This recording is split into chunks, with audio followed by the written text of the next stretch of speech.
Hi, everybody. My name is Lori Black. I'm the Associate Director of the Lowell Milken Center for Music of American Jewish Experience at the UCLA Herb Alpert School of Music, and you are tuning in to the album drop series. This is the final in the series that we've done this year, featuring the new albums, new works that have been produced over the last year or so, and it really has given us an opportunity not only to connect with amazing artists, but also to see just how resilient the music community is during this time.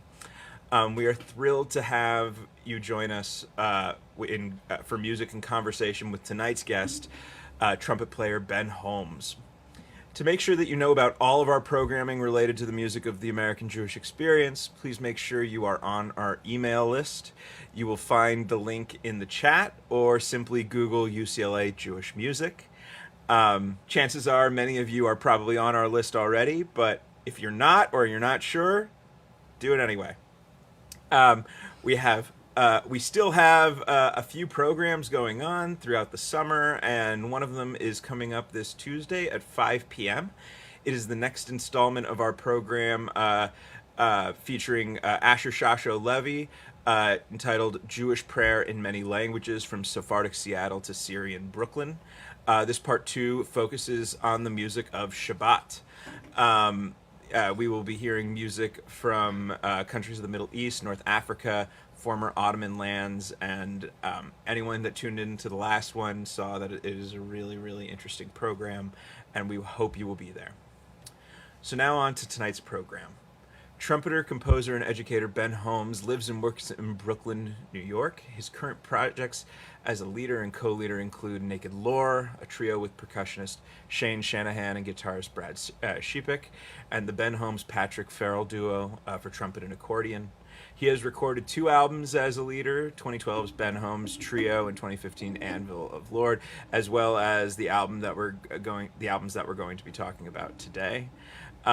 He has co-produced on albums with the Terrace band, as well as 3 recordings with Holmes and the Farrell duo. He's recorded with Slavic Soul Party, which is a really fun group, and I can't wait for that group to get going again. Ramashka, Vampire Weekend, another wonderful one that has broken out into the world. Gogo Bordello, Cynthia Hopkins, and many other artists. So I'm just very, very excited to invite Ben to talk to us today about the work he's been doing. So Ben, thank you so much for being here. I'm so glad to be here. Thank you so much for having me.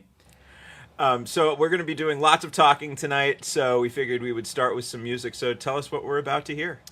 So we're going to hear one from a series of etudes that I've written that we'll be talking about quite a bit later on, that are based around a particular side of Jewish music. They're called the Fraigish Etudes. So I'm going to play one, oh, here it is, that I wrote actually during the pandemic in honor of a place in Brooklyn that much of the music that I've made has been based around, a little place called Barbez. So this one is called Etude in B Fraigish, number 2, Song for Barbez. And I'm going to take my headphones off to play this.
seeing a number of applause emojis and real people applauding. That was wonderful. Oh, that's very nice. Thank you very much. Wow, so I had listened to that one before, but without some of the backstory, and now having listened to it, I mean, there's something almost prayer-like about it. Like, I mean, it reminds me of like some of the slower Nagunum. Yeah, so that was actually inspired. There's a type of piece from the klezmer repertoire called a dobrodan or dobrodan, which would have been, usually in 3/4, not really a waltz feeling, but would have been played kind of in the morning of a wedding, I believe, when the band shows up to escort the bride, I believe. The bride. So when Olivier, the owner of Barbez, asked us to, was asking for songs for Barbez, I thought about like, this is kind of earlier in the pandemic, and just thought about what it'll feel like when it feels like morning again. And really, yeah, prayer would be a good word, I think, at that point. Wow, well, what an amazing work, and what a great way to get us started with this material. So, for those of you that have been to our album drop programs before, today we're going to do it just a little differently in that after talking with Ben, we're actually going to share also some tunes that reflect, the inspiration, the things that when that what might have been playing in your head just a little bit when you were coming up with some of your newer material. So let's move into a couple of the influential artists that we have here. So the first one, it's Dave Terrace, Grandfather's Dance. I mean, in some ways, Dave Terrace, grandfather of klezmer, one of the grandfathers of American klezmer in a way. So that it makes perfect sense. But how do you connect to it? Can you tell us just a little bit, and then we'll listen to this tune? Dave Terrace's tunes are for me just kind of the bedrock of everything that I try to do in klezmer. Certainly, that's for a number of reasons. I mean, I first encountered his music through recordings, through the what's the name of that album? The Yiddish American klezmer music compilation. And it just really, really jumped out, like, as I was listening and first becoming acquainted with the music. And then I was lucky enough to be able to meet and then ultimately collaborate with Pete Sokolow, wonderful, wonderful pianist and just an absolute master musician, and just more knowledgeable than anybody, who had played with Terrace for a long time. So being able to learn from Pete and collaborate with Michael Winograd on putting together the Terrace Band records was just a great opportunity to immerse myself in that world. And I think also just, historically, there's not so many, there's trumpet players who would record an album, or like a track here, or like a featured solo here, but to really learn the style of klezmer music, you're going to be using a clarinet player or violin player as a template if you go back to the historical. And Dave Terrace was certainly the one that just jumped out to me as being like foundational. I want to learn this. Yeah. Or try to learn this. Well, let's go ahead and listen to part of Grandfather's Dance here. And I mean, anyone who has watched this knows I usually start to dance when there's a klezmer tune playing.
the repeat is a good spot to stop it there. And I mean, anyway, if you're not familiar with Klezmer, I'll take the second to say, spend a little time listening to Terrace, because Terrace, as you described it, Ben, is truly foundational. And as we can hear, I mean, it's a level of virtuosity that is just astonishing. And then, again, just so because I got a message, just want to make sure that it's clear. That was not a recording of Ben Holmes, for anyone that was not clear. That was Dave Terrace. I wish. Yeah, me too. But the idea being that this is among the repertoire that is deeply influential in your work. And let's listen to one more of the songs that fall into that category before we move on to another one of your tunes. So the next one that we were going to listen to is Carinhoso by the great Rafael Mendez, in collaboration with Lorenzo Almeida, which I was kind of surprised. I shouldn't say surprised, it's Rafael Mendez, but I would love to hear how it fits in for you. Sure.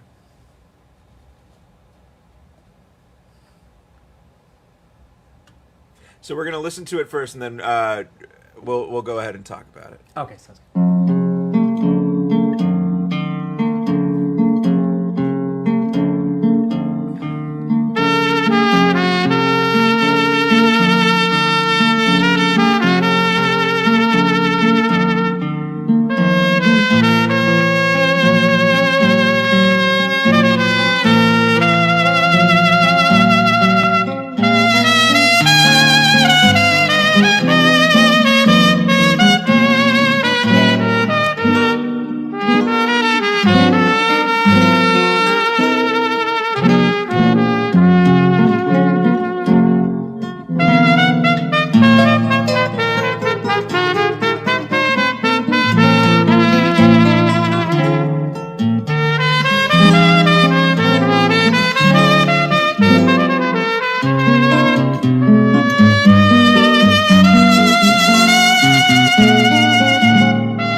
There's no one that sounds like Rafael Mendez. No. So tell us, how does the influence of Rafael Mendez fit into the music that you make now? So, well, first of all, that particular album is, I believe it's been reissued under a few different names, but I think Music for Trumpet and Spanish Guitar, or also just Duet. It's all just, as both of those titles kind of give away, just trumpet and acoustic guitar. And I think when I first heard that, I had never heard that pairing before. And it just makes so much sense to me. Just that sound is like, oh. And that's one of the things in putting together the trio that I've been working with and writing music for. It was just that sound. And kind of regardless of what other areas of music I wanted to get into, just that sound. The other thing that, and frankly, I don't feel that I do this nearly enough, but that you can just hear so clearly in Rafael Mendez, is that the style is just so expressive in a level that's kind of, to modern ears, can almost seem over the top sometimes. Like, a lot of people don't play that way anymore, but I feel like we maybe should, because it's just so good. And to me, that connects fairly directly with the style of people like Ziggy Elman and Manny Klein who are part of the klezmer tradition, who obviously did a ton of other stuff between jazz work, big bands, and studio stuff. But Ziggy Elman, when you hear him play with that big vibrato and that big sound with Benny Goodman, and also then he's on some Terrace recordings. There's just these kinds of connections that seem to make sense. I've heard that just the vibrato of Rafael Mendez can tell the whole story. Just in Yeah, terms of how he controls it, it's amazing. One note and it's all there, and it's just that style is just. I mean, his style. I shouldn't say that style because he's such a singular artist, but it's something that I come back to, and then listen to modern things, and there's so much amazing music being made now, of course. But then you hear something from that era and that type of expression, and it just always gets me. Awesome. So. Well, we are going to transition now to one of the works with your trio. This tune is First We Were Sad, Then We Danced. Let's go ahead. We'll jump into listening to it, but can you just tell us a little bit what we should be listening for? Isn't that the question? No. Huh. No. Oh, there's a part where we're sad, and then there's a part where we dance. No. So this is kind of a amalgamation of a few different things. I think I wanted to start out in this more lyrical mode, and then get into a little bit of an influence from more of the Balkan side of things, what I've done, a little less directly klezmer. And then it kind of bounces around a little bit. Just as I was writing it, there are parts that feel, to me, like they settle into almost like a Serba groove, which is a type of piece from the klezmer repertoire. And then we're kind of going back and forth into more Čoček feeling, which is more from the Balkan thing. I'm not doing myself any favors by programming Rafael Mendez right before something of mine, but well, I disagree. I see no problems here, but let's go ahead and listen to it, and then we can talk a bit more about what went into the creation of this. Sounds good.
a fantastic tune.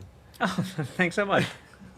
What's fun about that one, at least for me, and I'd be interested to hear, how some of the construction came together, is just these very clear, unique sections where, I mean, at one point, as you described it, it's almost like we're in a Balkan groove, and then we almost go into a rock tune at one point, where we're just kind of like jamming out with, this what sounds like a backbeat. Literally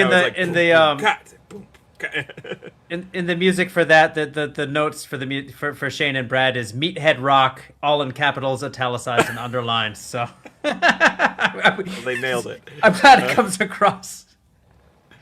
No, it really is. It really is quite the journey. And after having both looked at the Terrace tune and that the texture that you described with the Rafael Mendes, I mean, it was really cool to hear how that all came to fruition. So thank you so much. Oh, cool. So why don't we go ahead and move on to the next of what I'll call the influential tunes. Yeah. Which is this one is from Salim Sessler. Mm-hmm. And this was one that I wasn't familiar with beforehand. Karamit Bakalari Nashtiu Shavi. Did I say that correctly? I'm going to say yes because I don't speak Turkish, so I don't know. Okay. Well, for the next program, we will make sure that we have that corrected. But in the meantime, if you could tell us just a little bit about this one and how it fits into this collection that you've given us. Yeah, so I heard about Salim Sessler through that. There was a clarinet player I used to play with years ago who's moved back to Israel since, named Harel Shachal.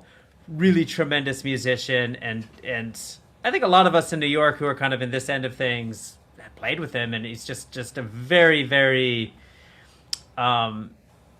spiritual and just focused guy. It's just really a pleasure to work with him. And he was a very serious student of makam and studying particularly Turkish G clarinet, like that tradition. For the uninitiated here, could you give us like the 2-sentence version of what makam is? 3-sentence version. 3-sentence version. I would say it's the system that underlies, like the theoretic system that underlies the music. Again, it's the music of Turkey, the music of Ottoman Empire. There's so many different types of things. Sure. But that sort of underlies the classical music tradition there, like very, very distinct. Kind of has roots that connect Western music with makam, going all the way back to ancient Greece. But this is getting way off and way more than 3 sentences. Sorry. But for in the Turkish tradition, like you'll hear Salim Sessler do, it's basically what's structuring the improvisations. And it just leads to very different sounds than the way we tend to think about things as scales and modes and all of that. It's very different usage. So Harel, we used to play in a trio with just drums and 2 horns. And as you'll hear in the Salim Sessler music, in that style, there's not harmonic instruments. You'll have drones and there's motion, but it's not. You don't have chordal instruments playing for the most part. You can add it in, but it's not essential. And there's also no bass on this recording. It's kind of all implied drones. So that was one thing I've always found really fascinating, is that it's this expressive music with a ton of motion that kind of lacks these elements that we think of as being very fundamental. And also I was lucky enough to see Salim Sessler play, well, a few times, but once in Istanbul in this like little bar where it's just the whole band around a table. It's like they have snacks in front of them and drinks, and they're just trading off and playing. And just seeing like musicianship of that level in such an informal environment was just an incredible experience. Fantastic. Well, let's listen to this track from Salim Sessler.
going to be thinking about that rhythmic system too for a while.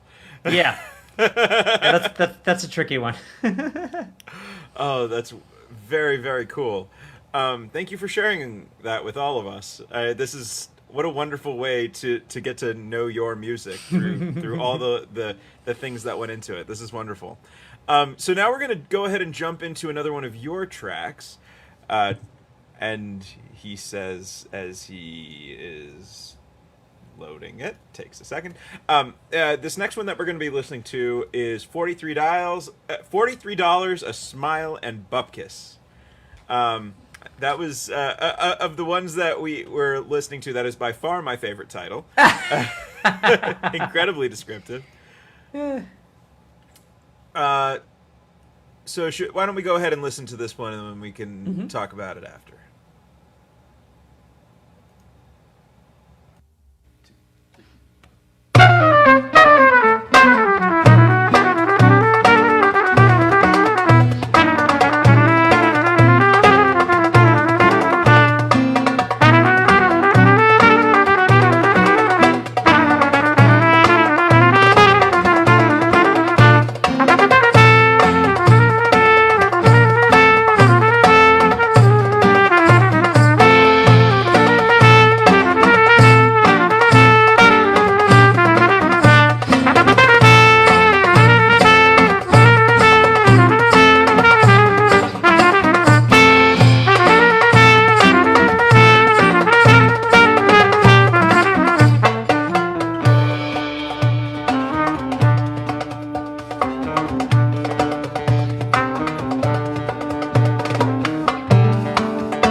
What what a fun tune. Man, that one bounces.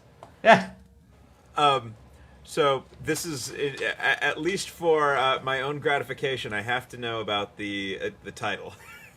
Oh, yeah. So the Bupkis is, of course, the polite version of the full title.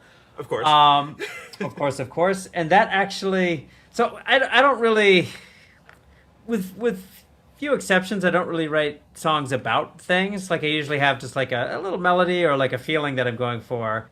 And I'll write a tune and it'll just sit around forever without a title, or I'll go through like 5 different titles. And I drive the guys in the band crazy because I give them a chart that says like Turkish and B, and then it becomes Snake Money, then it becomes like something else. And every time like write it on a set list, they're like, what is this? So this one, I was just kind of looking around for a great title, and I happened upon a little bit of trivia that was the first use of the word BS in a Hollywood movie was from the film adaptation of In Cold Blood. It was $43, a smile, and that. So I was like, wow, that's a great phrase. And it's funny because I took that, and then everyone, it's like the natural assumption is that's about playing in jazz clubs or something. I want to ask you about this. Doesn't directly apply. I should say this isn't directly related to the title. I'm moving on.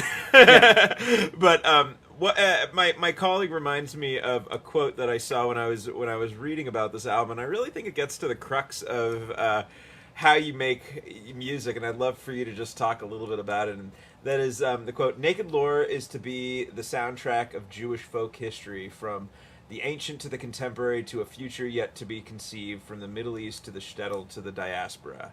So, I mean, I don't know who wrote that, but I like it. Oh, you haven't seen it? It was a review of the album. Oh, okay.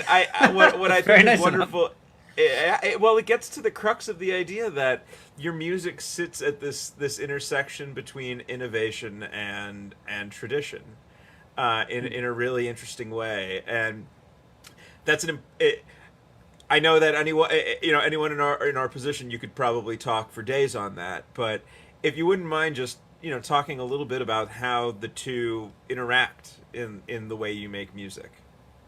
Yeah, so I mean, generally, coming up, was certainly a thing when I started playing klezmer, and definitely also in the jazz world, and probably in every part of music, this is a thing where there's this kind of split between like, oh, are you a traditionalist or are you an experimentalist or whatever, and really like definitely in the klezmer world that just never really made any sense to me, meaning like, yeah, anybody that I work with, we could do just a totally straight ahead set. We studied with the people. We did our homework. Like, you can't do something new if you don't do that. And we still do that all the time. I think with Mike Winograd, who I think we'll go out hopefully more now that things are happening again, and play very traditional klezmer sets for dancing, like in the manner that we grew up and that we heard Sid Beckerman and Howie Leese and Pete Socolow and all these in the Epsteins play. And that was always just kind of like home base. But as I started writing more, it just seemed like, why, like, I don't want to do that only. You know what I mean? Like, why should that be the only thing? And why not push it and just see where else we can go with this? And then obviously this is more of a listening project. I mean, I think that there's some lift to the rhythm sometimes, certainly. And if anybody ever wants to dance, I would never be offended by that. But I just decided a while ago, like, oh, if I'm going to put out projects under my own name, it's going to be my own music. And that's going to be a reflection of just where I am today. Well, whatever homework I've done is going to be there, and you can't leave it behind. But at the same time, as I live in New York in 2021, it's like things are going to sound different. Yeah, and I don't know that for me personally, I've always connected more with acoustic instruments as opposed to electronic experimenting with things from that side.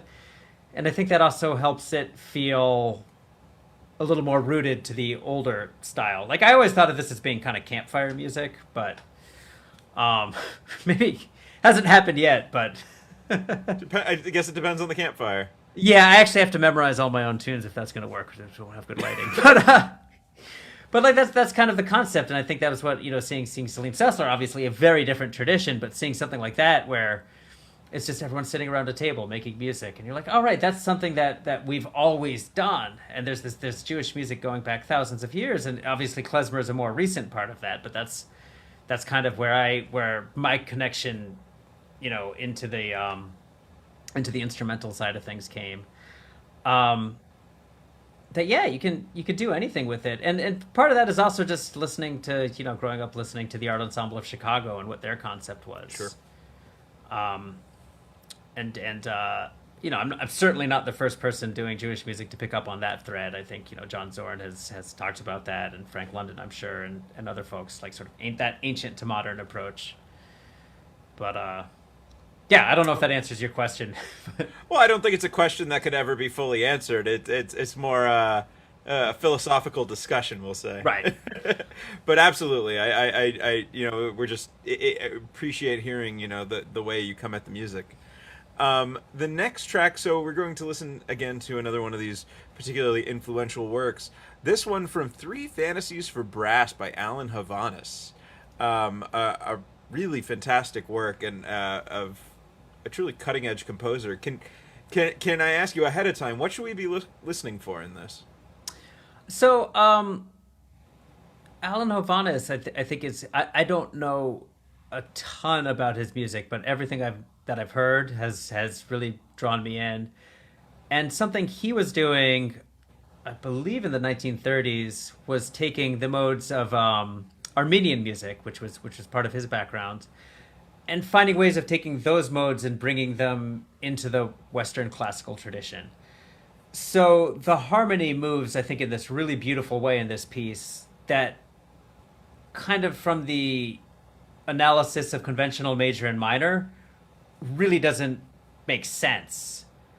But like if you just go with the sound, it's beautiful, and don't worry about that. But also if you know a little bit about Armenian music, it's tied very much to modes that you would hear in folk songs, and he's sort of elaborating from that.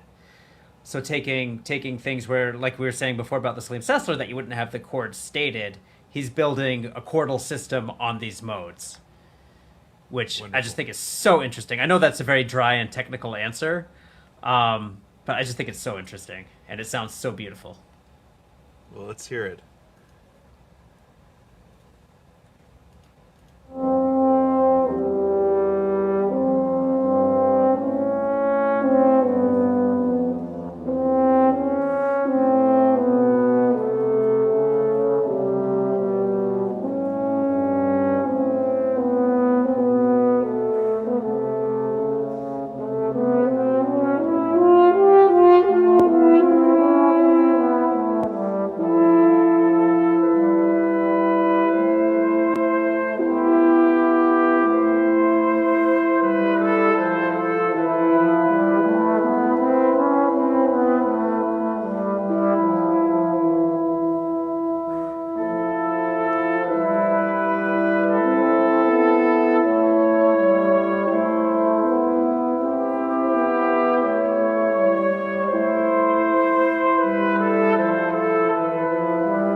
It takes all my effort not to play that whole one. Yeah, I love the works of Havanis.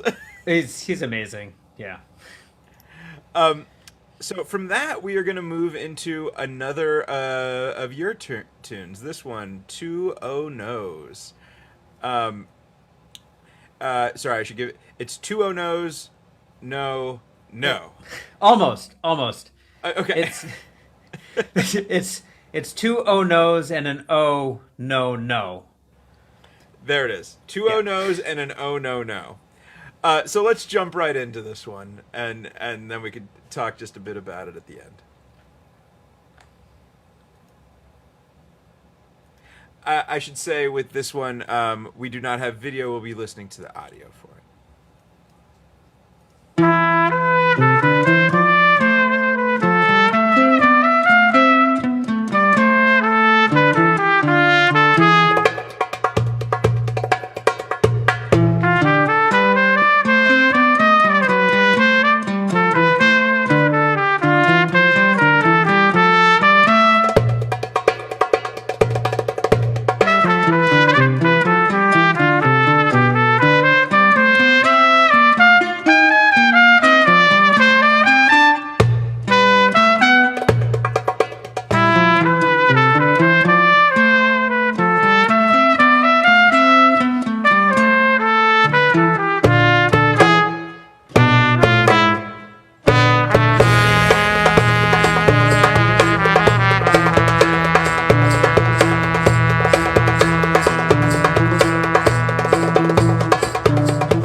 Wonderful ending on that tune. So I think I heard the two O Nos. Right.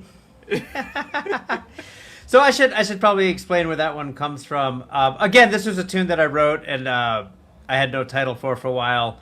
And back a while ago, it just kind of came into my head that years ago I was involved in the band for a theater piece by Cynthia Hopkins, a great singer and performance artist, formerly in New York. I think now she's in Philadelphia. But there was a piece where we were kind of vamping on this thing, and she was in this character, and then the center stage band's at the back. And the cue for us to continue was she would say, "Oh no, oh no, oh," and then the third time we were supposed to go on, so it was two "oh no's" and an "oh no no." No, the third time. And it just kind of fit with the tune because it's like these two kind of longer sections of counterpoint, like a no, then you have some improv, then a no, and then the last time's like kind of truncated, so. And you could hear, we had talked about the Near Eastern influence, the role of Maqam and what have you, and I don't know if there's particular systems that are fitting into what you were doing there. It sounded like it was mostly in Fragish or something, yeah. But I really can hear just how you are connecting with kind of a Mizrahi sound in that one. Yeah, for sure. Yeah, I wanted to write something in Fragish and also bring in some counterpoint, just because I think that's very interesting and we don't get a lot of that on the klezmer side of things, for sure. And with the guitar, I would also say I don't know how much of the arrangement was discussed and how much was improvised, but the guitarist also seemed like kind of playing single lines almost as if it were an oud. Yeah, he was on he had tuned it differently, but it's actually a fado guitar, a Portuguese instrument. Cool. Yeah. It's a great sound. We used it on a few tracks. It's funny, whenever we play live, I always want Brad to bring like 5 guitars with him. Yeah. Well, we have reached the point. We had another one on our list, but we have reached the point where I want to make sure that everyone gets out at the hour, and I want to make sure that there's enough time for questions. So let's go ahead. Let's jump into the Q&A. Is there anyone that has a question here for Ben Holmes about the albums that we have discussed, about future projects, and anything at all?